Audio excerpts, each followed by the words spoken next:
Welcome to the Great Detectives of Old-Time Radio from Boise, Idaho.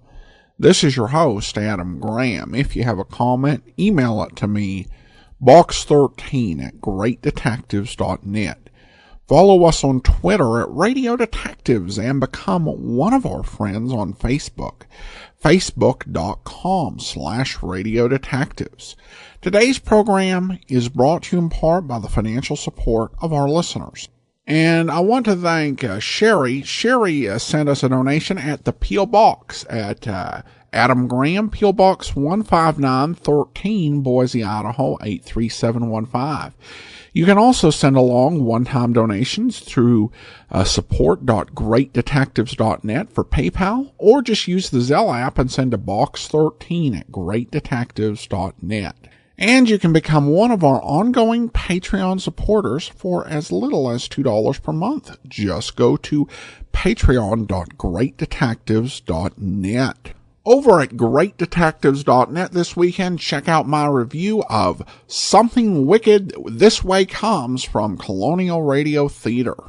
Now it's time for today's episode of Dragnet. The original air date is January the 11th of 1955, and the title is The Big Complex.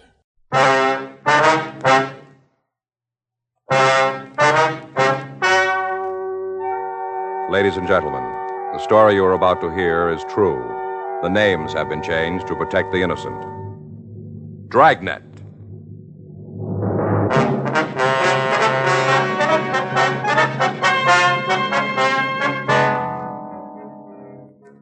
You're a detective sergeant. You're assigned a juvenile detail. In the past 6 weeks, a junior high school has been broken into 3 times, and extensive damage has been done by vandals. Your job? Investigate.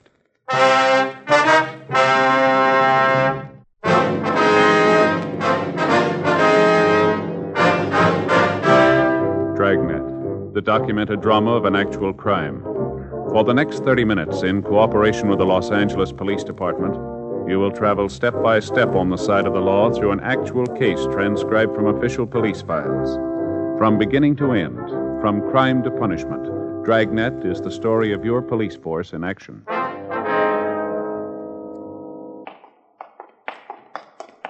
was Monday, March 9th. It was cold in Los Angeles. We were working the day watch out of juvenile detail. My partner's Frank Smith. The boss is Captain Powers. My name's Friday. We were on our way out from the office. It was 8:32 a.m. when we got to the Hillside Junior High School, the vice principal's office. Good morning. May I help you? Yes, ma'am. Police officers, we'd like to see Miss Ridley. Oh, yes. You've been here before, haven't you? That's right. Miss Ridley's expecting you. You can go right in. Thank you very much. Come in. Good morning, officers. Come in, please, and sit down. Thank you. You seem to be getting more than our share of trouble. Yes, ma'am. What is it this time? Same as before, a little more serious. Cafeteria? Yes, wait until you see the place. Just downright vandalism. Food thrown all over on the walls and the floor. Mm-hmm. But they didn't stop there. What do you mean? The student's supply store was broken into. In fact, that's where the entrance was made. Yeah? Girl in charge says that a number of items are missing. What was taken?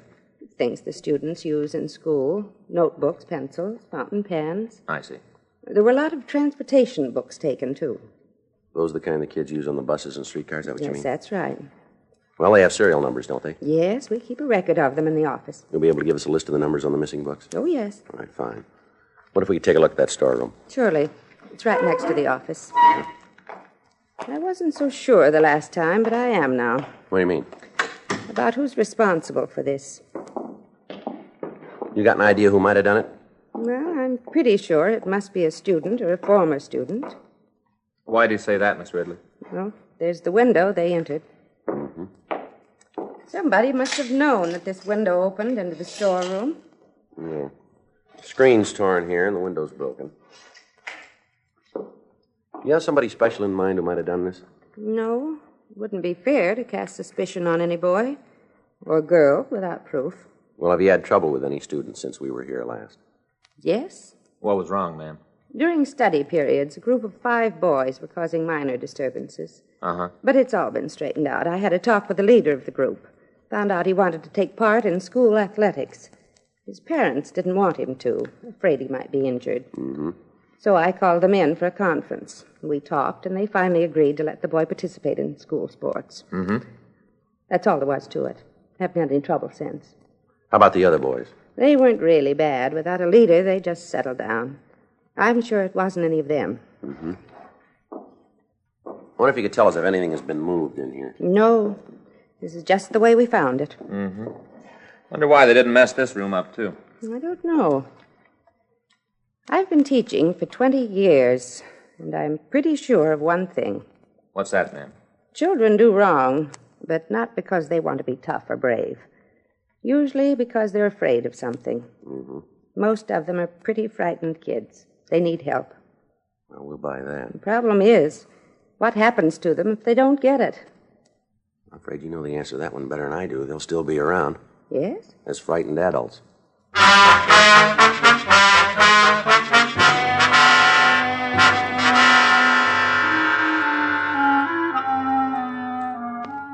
In the cafeteria, we found conditions about the same as we had after the previous acts of vandalism at the school.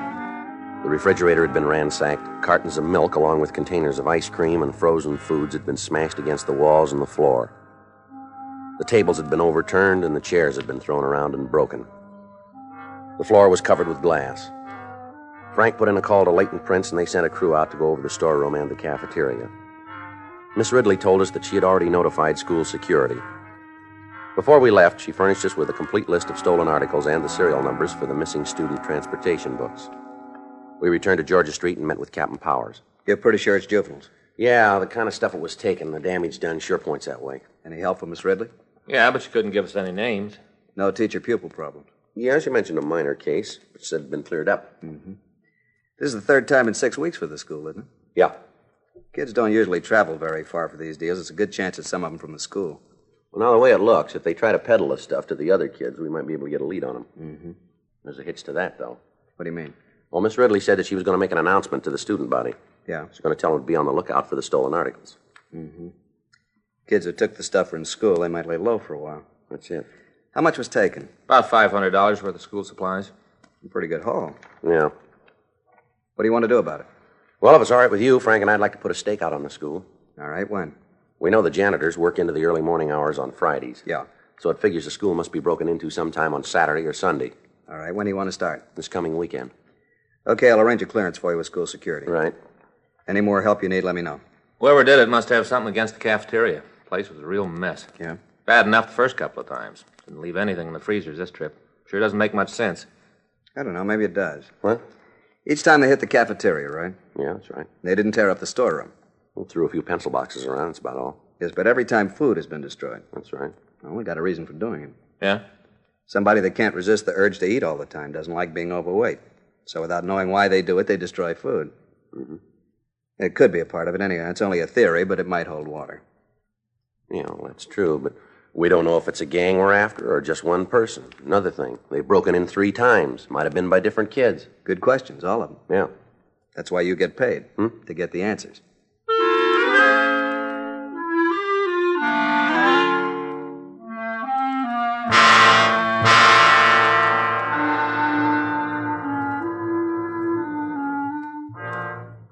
We kept in contact with Miss Ridley during the rest of the week, but as far as she knew, none of the stolen articles showed up. Captain Powers talked with the school security section of the Board of Education, and Frank and I staked out in the school on Saturday and Sunday. There was no disturbance. We went back the following weekend. Saturday passed without trouble. Sunday, 7:34 p.m., we were sitting in the vice principal's office. Frank, yeah, come on. Right.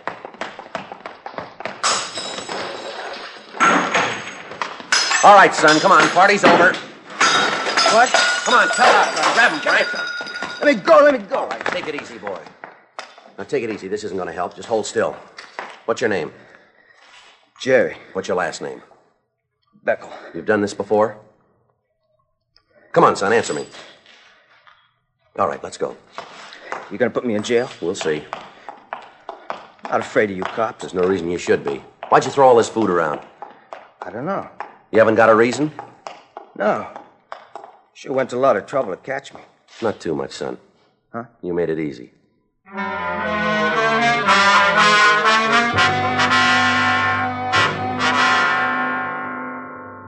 Before leaving the school, Frank called school security and notified them of the broken window and the damage done by Jerry Beckel. We drove back to Georgia Street to question the subject further. On the way down, he refused to say anything. At the office, he told us he lived at 1206 Walnut Street. Frank went to check Central Juvenile Index. 8:42 p.m. That's all. Not going to tell you any more. Now, let's get one thing straight, son. You're in trouble. We'd like to help you, but you got to play ball with us. We'll level with you, but you got to play it the same way. Now, do you understand? Yeah. All right. Now, we can't do anything for you unless you want us to. Unless we know why you do these things, it'll be pretty hard for you to find a way out. Is that clear? Guess so. Now, the only way we can find out is if you tell us the truth. Joe? Yeah. The boy has no previous record. Mm-hmm. All right, how about it? You ready to answer our questions now, son? Sure. But it won't do any good. Why do you say that? Can't change my looks, can you? Well, why? There's no reason to do that. You look healthy to me. Sure, I'm healthy. I'm fat and ugly, too. That's why I had the trouble with Miss Ridley. Well, now, suppose you tell us about it. She kicked me out of school. Why? Fight. Who were you fighting with? Oh, different guys. Why'd you fight? Called me names. All right, go ahead. It isn't my fault. I can't help how I look. You sure that's why you had the fights?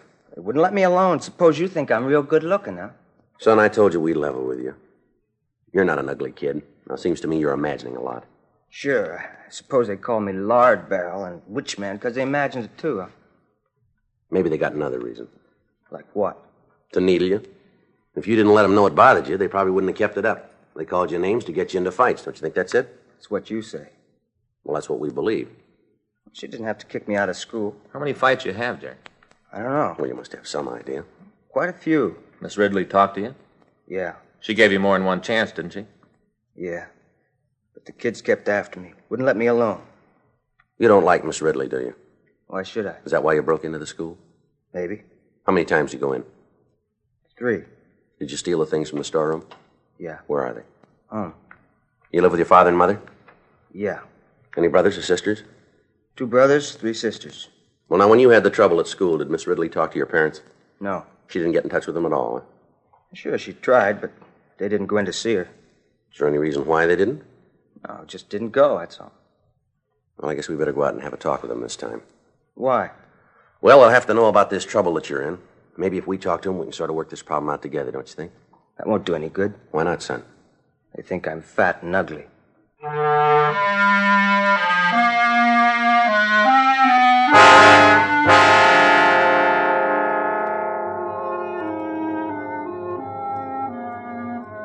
Jerry Beckel went on to say that he was now attending the Jansen School, one of 2 maintained in the city for juveniles who have difficulty making adjustments in normal school life. He also told us that on all 3 occasions he had been alone when he broke into the Hillside School. We drove out to his home. It was a small frame house badly in need of repair. We met his father, Henry Beckel. We told him the reason for our visit. So you just can't stay out of trouble. First it's fighting and you get kicked out of school. Now this mess. What's the matter with you anyhow? I don't know, Dad. Excuse me, Mr. Beckel, but this kind of talk isn't going to get us anywhere. Your son has a definite problem and he needs help. Sure, he's got a problem. He's no good. Never has been, never will be. You want to take the boy outside? Sure. Come on, son. I suppose you're going to give me the answers. You sound like you think it's my fault he got into this trouble. Well, you might have helped keep him out of it. Sure, just follow him around all day and night, slap his wrist when he steps out of line. You were asked to go over to his school when he had trouble before. Why didn't you go? I didn't have the time. I got to worry about 5 other kids. They got to eat. Can't be taking time away from work just because one of them can't keep his nose clean. What about your wife? What do you mean? Well, couldn't she have gone over to the school? Why don't you ask her? She here now? Nope. She's gone out, probably at a movie. Says she has to have some fun, so she leaves me with the kids. Is there any reason why she couldn't go and talk with Miss Ridley about your son, Jerry? Yeah. She figured it was his own problem. Says he has to learn to fight his own battles. Well, that's fine when you know what you're fighting. Your boy doesn't. There's nothing the matter with him. That's where you're wrong. Your son has an inferiority complex about his looks. Oh, big deal. That's one of the things that's wrong with him. You trying to tell me he gets into trouble because of the way he feels about his looks? It's possible that's a good part of it. You gonna have to go to jail? I'm afraid he will. Don't you put kids on probation sometimes, let the parents look after them? Yeah, when they have parents. Well, couldn't you do that for Jerry? If you could show the authorities that you'd be responsible for him, it might work out. I could do that. There's something more you got to do. Find time to talk to him.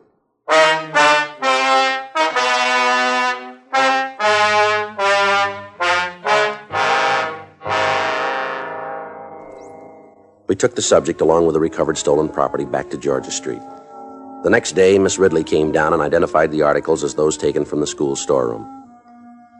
She said that Jerry Beckel had been in numerous fights before he was dismissed from school. During her investigation of the disorders, she found that Beckel had provoked several of the fights. She went on to say that the subject had been a below-average student, showing little interest in academic work. A petition was filed in Beckel's behalf with the juvenile court. The petition was sustained, and he was placed on probation with the Los Angeles County Probation Department and allowed to remain in the custody of his parents. March 31st, 8:06 a.m. I just picked up the reports for yesterday. You want to check them over? Yeah, all right, thanks. I saw the skipper on the way in. Yeah? You remember that Austin boy? Car thief, wasn't he? Yeah. Violated his probation. Picked up again last night. Oh, that's too bad. What was that kid's name on the Hillside School case, that heavy-set boy? One that thought he was so ugly? Yeah, that's the one. Beckel or something. Yeah. What about him? Well, look here. The description on this report fits him. And listen to this. Victim states the subject said to her, "What are you smiling for, because I'm so ugly?" It might be. What's the charge? Pretty bad this time. Yeah. Attempted robbery and shooting.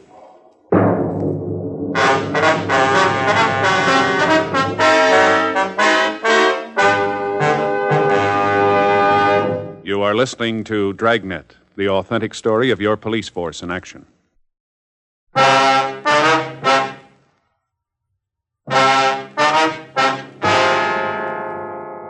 The robbery and shooting had occurred the previous night about 7:30 p.m. We checked with the Georgia Street Receiving Hospital, and we found the victim, Linda Cotterly, had been treated for a minor flesh wound in the leg. She'd been shot with a .22 caliber pistol. The hospital report showed that she'd been released and allowed to return home. We contacted the officers working the case and checked the reports that had been filed. We asked if we could talk to the victim. Frank and I drove out to the address, and we were admitted by her sister. Linda Cotterly was lying on a couch in the front room. We identified ourselves and asked her if she'd mind going over the story for us. I told the other officers all about it. Yes, we understand that. We saw their report, but we'd appreciate your telling us just what happened. Well, guess it won't do no harm. Suppose if more of you know about it, you'll have a better chance to catch the little stinker. That's right, ma'am. I shouldn't have said that. Ma'am? Little stinker, he was a big stinker. Oh, yeah. Could have killed me. Gives me cold chills thinking about it. We can understand. I wonder if you'd do something for me. Yes, ma'am. What's that? There's an Afghan on the sewing machine in the dining room. Would you get it for me? Sure. Thank you. I wonder if you'd tell us the story. Sure. Well, you know I was shot in the leg right here. Yes, we know. First, I thought it was just some kid playing a joke. Here you are, ma'am. Oh, thank you, Mr. Smith.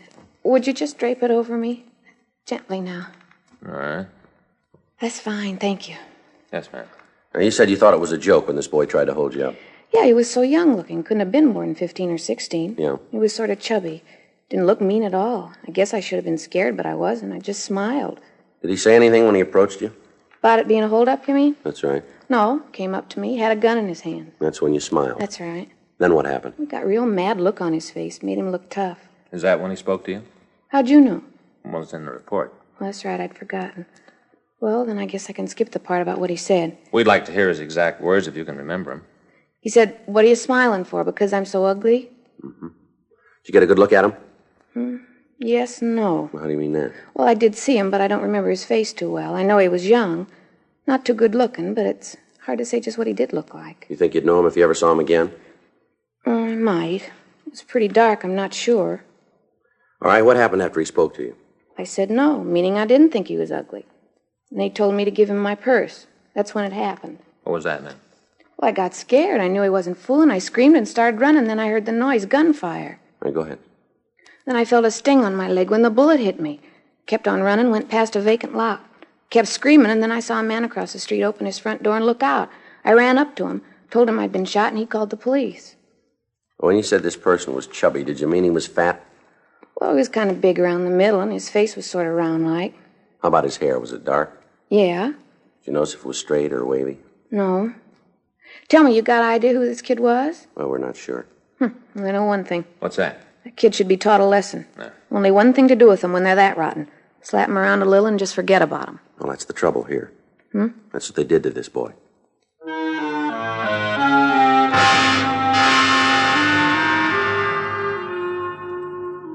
Frank and I went back to the office and checked the records on the petition, and we found that the subject's father, Henry Beckel, was employed at a lumber yard.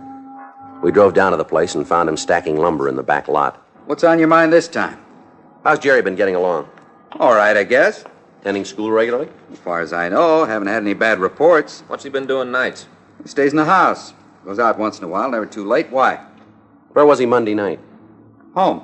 All night? Yeah. How about Tuesday? After supper, he went out for a while, came in early. Why? How's your son been acting lately? What do you mean? Has he had any trouble at school? I told you, I haven't had any bad reports from him. How about at home? No trouble. We're trying to help him. Well, and as far as you know, he's been in pretty good spirits. Is that right? Look, you know he's no ball of fire, but he seems to be happy enough. Uh-huh.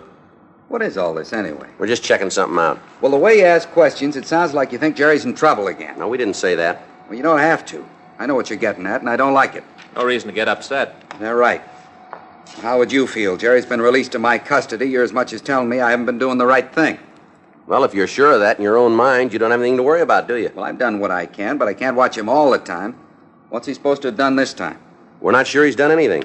He wouldn't be nosing around if he didn't have some reason. Just something we got to check. All right. But if he got off on the wrong foot again, don't try to pin any tails on me. I've been doing the right thing, but I don't mind telling you, I've never been too sure he would straighten out. Is that right? Yeah. But I'm doing what I can for him. Yeah? I feed him, I put clothes on his back, I put a roof over his head. What more can I give him? You own a gun, Mr. Beckel? What? I said, do you own a gun? Yeah, why? What kind? .22 pistol.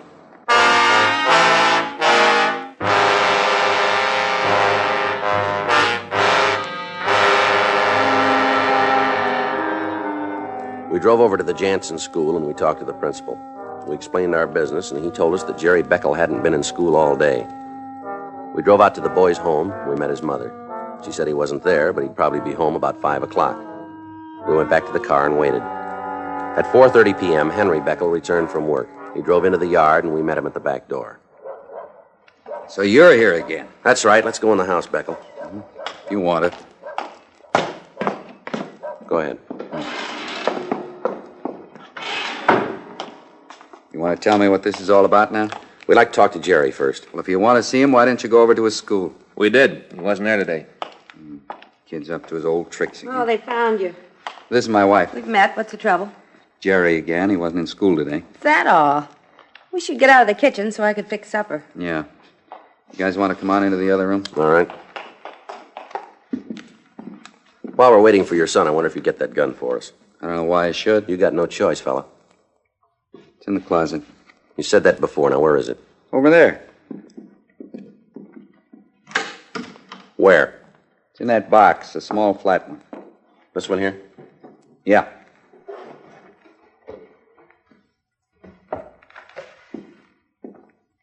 When's the last time you fired this? I don't know. It's been quite a while. What do you think? Smells like it was fired recently. What time does Jerry usually get home, Beckel? We eat at 5:30. He'll be here by then. Uh-huh.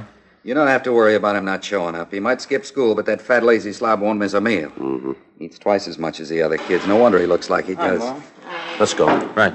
Go on in and wash your face. Okay. Hi, son. Hi. What do you want? Afraid we're going to have to take you with us. Can he eat first? It won't hurt him any to miss a meal. Look at him. Looks like a fat toad. Well, why don't you say something? All right. Doesn't make any difference. You'd like to be rid of me anyway. Take it easy, son. You all want to hear it? Okay, I'll tell you. I shot her.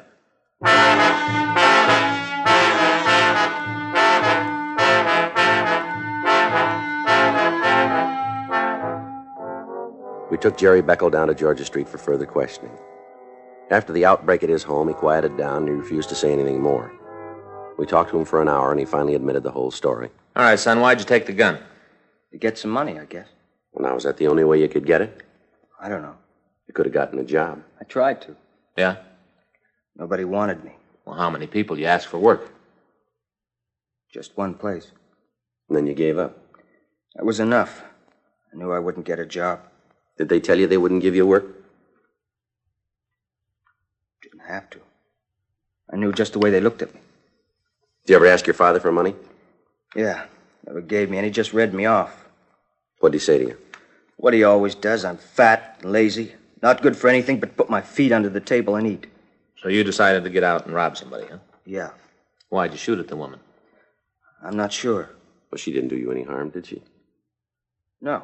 She made me mad, laughed at me, just like all the rest. She did, huh? Sure. Because I'm fat. She say that? No. I could tell what she was thinking. You could, huh? People shouldn't laugh at somebody just because they're fat. Yeah. They got no right to do that. Maybe. But how much did you have? Huh? When you shot her?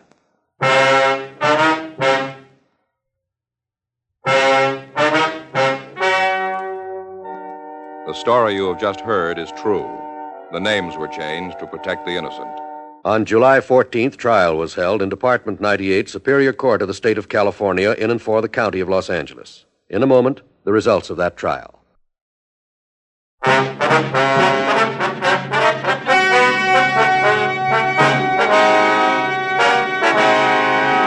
Jerome Howard Beckel was remanded to the juvenile authorities and placed in a foster home where he was assured of 24-hour supervision.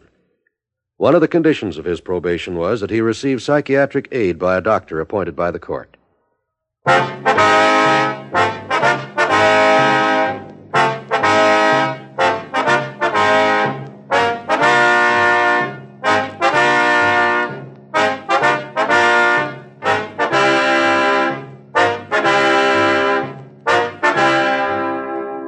You have just heard Dragnet, a series of authentic cases from official files. Technical advice comes from the Office of Chief of Police W.H. Parker, Los Angeles Police Department.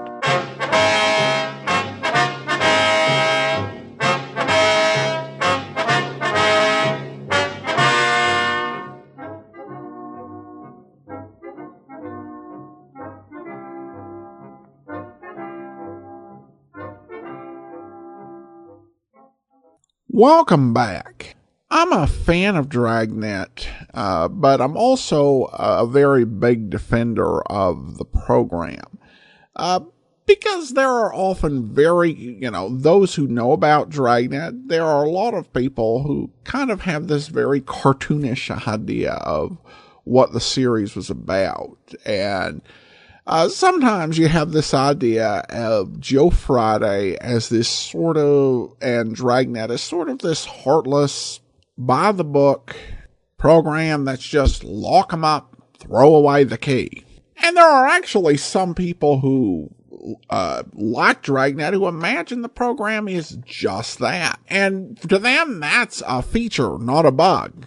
But episodes like this show that that's not what Dragnet was about. Certainly the focus is on getting the bad guys, but there is a keen awareness of human frailty and some very compassionate episodes of the series, and this one really is one of those episodes. And the way that Friday really just tried to do everything he could with Jerry to help him.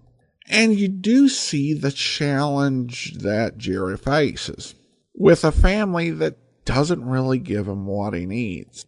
And really you get this idea from Jerry's father that his big concern and the reason he didn't want the state to take custody of Jerry initially is because he didn't want it to be said that he wasn't doing his job, that he didn't want to look bad.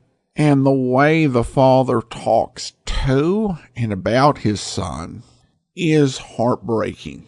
And you catch that detail that he could only manage trying to apply for one job. And I think what you saw here is just the effect of having your soul absolutely crushed. And here Dragnet is dealing with stuff that you didn't talk a whole lot about in the 1950s. Bullying, body image, which they did have a really clever way of showing over the radio with the way that Jerry was described versus the way that he saw himself. And this whole idea of emotional abuse and the damage that had been done to him.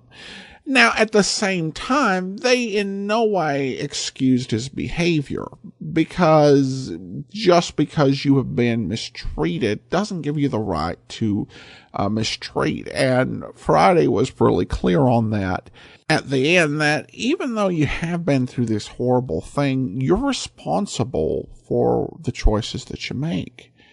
And it's a fine line, and I think they do a really good job of walking it. So really, really good drama, I think, and again, well ahead of its time in so many ways. Listener comments and feedback now, and we do have a card that Sherry sent along with her donation. A lovely one with a red fox on it. She writes, special thanks for the podcast Great Detectives of Old Time Radio. I've listened to Johnny Dollar for several years, but added Dragnet and others as I recover from hip replacement surgery this summer. Well, thanks so much for the note and the donation, Sherry, and all the best to you. All right, well, I do want to go ahead and also thank our Patreon supporter of the day. Thank you to Carol Ann. Carol Ann has been one of our Patreon supporters since April, currently supporting us at the Shamus level of $4 or more per month. Thanks so much for your support, Carol Ann. And join us back here tomorrow for Public Domain Video Theater, and we'll be back on Monday with Box 13, and then next Saturday another episode of Dragnet. In the meantime, send your comments to box13 at greatdetectives.net. Follow us on Twitter at Radio Detectives, and become one of our friends on Facebook, facebook.com/Radio Detectives. From Boise, Idaho, this is your host, Adam Graham, signing off.